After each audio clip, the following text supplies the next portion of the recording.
masuk akal secara logika hukum maupun pengalaman kehidupan bahwa seorang yang akan dengan sengaja melakukan kejahatan berat yang berisiko hukuman penjara tanpa mendapat keuntungan apapun.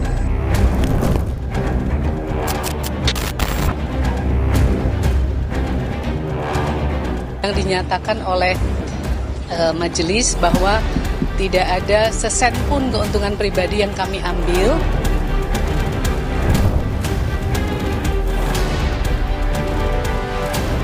Presiden Republik Indonesia Bapak Prabowo Subianto telah menandatangani surat rehabilitasi terhadap 3 nama tersebut.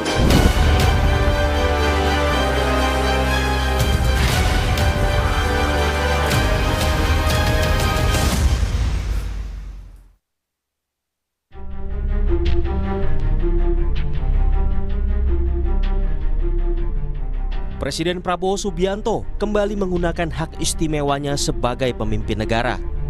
Setelah sebelumnya memberikan abolisi pada terpidana kasus korupsi, Prabowo kini mengeluarkan perintah rehabilitasi. Penerimanya adalah 3 mantan petinggi PT Angkutan Sungai, Danau dan Penyeberangan (ASDP) yang dipidana dalam kasus korupsi. Perintah rehabilitasi keluar hanya berselang 5 hari setelah vonis pengadilan. Nama Ira Puspadewi seketika jadi perbincangan publik. Mantan dirut PT ASDP ini dibela warganet karena dinilai tidak bersalah dalam kasus kerjasama usaha dan akuisisi PT Jembatan Nusantara. Warganet bahkan menjuluki kasus Ira sebagai Tom Lembong Jilid 2. Tetapi majelis hakim punya penilaian lain. Meski Ira dan koleganya tak terbukti menerima aliran dana, tetapi dinyatakan memperkaya suatu korporasi atau orang lain. Kasus itu disebut merugikan negara lebih dari 1 triliun rupiah.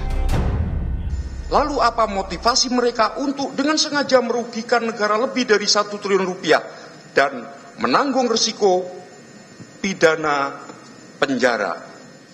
Tidak masuk akal secara logika hukum maupun pengalaman kehidupan bahwa seorang yang akan dengan sengaja melakukan kejahatan berat yang berisiko hukuman penjara tanpa mendapat keuntungan apapun. Dalam semua kasus korupsi yang pernah ada, selalu ada motif ekonomi yang jelas baik berupa pengayaan langsung maupun tidak langsung. Ketiadaan total motif ekonomi dalam perkara ini merupakan indikator kuat bahwa ini bukan tindak pidana korupsi, melainkan keputusan bisnis yang mungkin tidak optimal. Merespons vonis hakim, Ira menegaskan tindakannya bukanlah korupsi. Menurutnya, keputusan akuisisi semata strategi untuk mendukung operasional ASDP. Kami ingin sampaikan bahwa akuisisi ini adalah aksi strategis yang bukan hanya baik atau menguntungkan untuk ASDP, tetapi untuk negara. Karena dengan akuisisi ini, kami mendapatkan perusahaan dengan izin yang sudah ada moratoriumnya sejak 2017, di mana seluruh izinnya adalah trayek komersial. Dengan trayek komersial ini, maka ASDP dapat memperkuat posisi untuk bisa melakukan subsidi silang bagi perusahaan, bagi daerah-daerah 3T. Oleh Pengadilan Tipikor, Ira divonis 4,5 tahun penjara, denda 500 juta rupiah, subsidiar 3 bulan kurungan penjara. Sementara 2 mantan direksi ASDP lainnya, Muhammad Yusuf Hadi dan Hari Muhammad Adi Caksono, masing-masing dihukum 4 tahun penjara dengan denda 250 juta rupiah, subsidiar 3 bulan penjara. Kasus ini pun mendapat atensi Presiden. Melalui hak istimewanya, Prabowo Subianto memberikan rehabilitasi atau pemulihan hak dan nama baik kepada ex-direktur PT ASDP Ira Puspadewi serta 2 terpidana lainnya. Menurut Wakil Ketua DPR Sufmi Dasko Ahmad, rehabilitasi diberikan setelah adanya aspirasi masyarakat melalui DPR. Terhadap perkara nomor 68 Pitsus TPK 2025 PN Jakarta Pusat atas nama Ira Puspadewi, Muhammad Yusuf Hadi, Hari Muhammad Adi Caksono. Dari hasil komunikasi dengan pihak pemerintah, alhamdulillah pada hari ini Presiden Republik Indonesia Bapak Prabowo Subianto telah menandatangani surat rehabilitasi terhadap 3 nama tersebut. Menurut Mahkamah Agung, rehabilitasi yang diberikan Presiden Prabowo Subianto sudah diatur dalam undang-undang. Namun hak istimewa ini tetap memperhatikan pertimbangan Mahkamah Agung.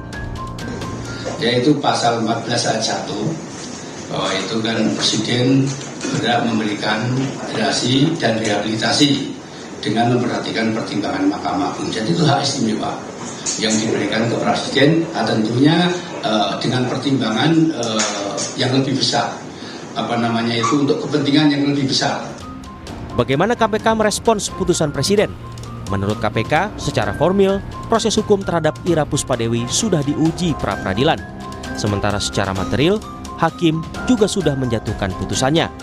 KPK menilai keputusan rehabilitasi dari Presiden bukanlah preseden buruk untuk pemberantasan korupsi.